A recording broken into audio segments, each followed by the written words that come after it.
മലപ്പുറം നിലമ്പൂരിൽ മോഡിഫിക്കേഷൻ നടത്തിയ വാഹനം പിടികൂടി. തീതുപ്പുന്ന വാഹനമാണ് മോട്ടോർ വാഹന വകുപ്പ് നടത്തിയ പരിശോധനയിൽ പിടികൂടിയത്.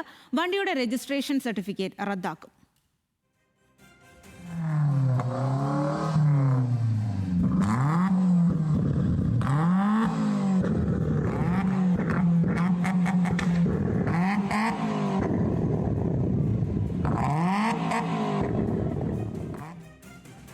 ശാന്തകുമാർ വെള്ളാലത്ത് വിവരങ്ങളുമായി ചേരുകയാണ്. ശാന്തകുമാർ, തീ തുപ്പുന്ന വാഹനം അതിൻ്റെ ആണ് ഇപ്പോൾ ലൈസൻസ് റദ്ദാക്കിയിരിക്കുന്നത്. എന്താണ് ഇക്കാര്യത്തിൽ മോട്ടോർ വാഹന വകുപ്പ് പറയുന്നത്?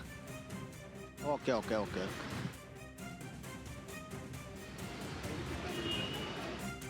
വരെ റോഡ് വാഹനങ്ങൾ പരിശോധന നടത്തുന്നുണ്ട്. ഇത്തരം നിയമലംഘനങ്ങൾ നടത്തുന്ന വാഹനങ്ങൾ ഉണ്ടോ എന്നുള്ളത് പരിശോധിക്കുകയാണ് പ്രധാനപ്പെട്ട ലക്ഷ്യം. അതിന്റെ ഭാഗമായി ഇന്നലെ നിലമ്പൂരിൽ പരിശോധന നടത്തുമ്പോഴാണ് ഇവരുടെ ശ്രദ്ധയിൽ ഇങ്ങനെ തീ തുപ്പുന്ന ഒരു കാറ് ശ്രദ്ധയിൽപ്പെടുന്നത്. അത് 4 വിദ്യാർത്ഥികളായിരുന്നു അത് ആ വാഹനം ഓടിക്കുകയും ചെയ്തിരുന്നത്.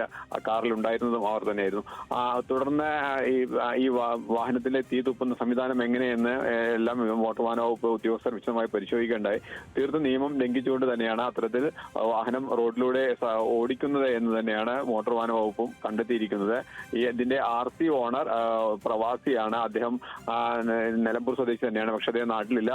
പക്ഷെ ഈ വാഹനത്തിന്റെ RC രജിസ്ട്രേഷൻ സർട്ടിഫിക്കറ്റ് റദ്ദാക്കുവാനുള്ള തീരുമാനത്തിലാണ് ഇപ്പോൾ മോട്ടോർ വാഹന വകുപ്പും ഉള്ളത്. ശരി ശാന്തകുമാർ.